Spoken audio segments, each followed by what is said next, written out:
పేదల తిరుపతి తెలంగాణ తిరుపతి అదే మన మహబూబ్ నగర్ మన్యంకొండ దేవాలయం. పదరా పోదాం మన్యమకొండ అనే నినాదంతో ధర్మవాహిని పరిషత్ పాలమూరు వారి ఆధ్వర్యంలో ఈ రోజు డిసెంబర్ 22న ఉదయం 6 గంటలకు బండ్లగిరి పాండురంగ స్వామి వారి ఆలయం నుంచి మన్యంకొండకు దాదాపు 20 కిలోమీటర్లు పైగా పాదయాత్ర చేశారు.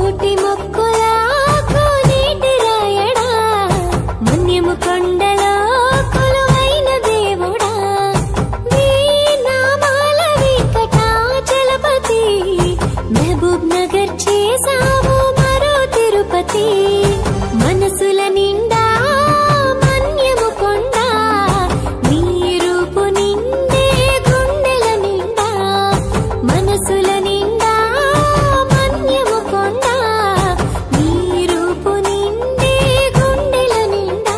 మొత్తం 500కి పైగా భక్తులు, ఇందులో చిన్నపిల్లలు పెద్దవాళ్ళు ప్రతి ఒక్కరు స్వామివారి సంకీర్తనలు చేసుకుంటూ చివరికి కొండపైకి చేరాక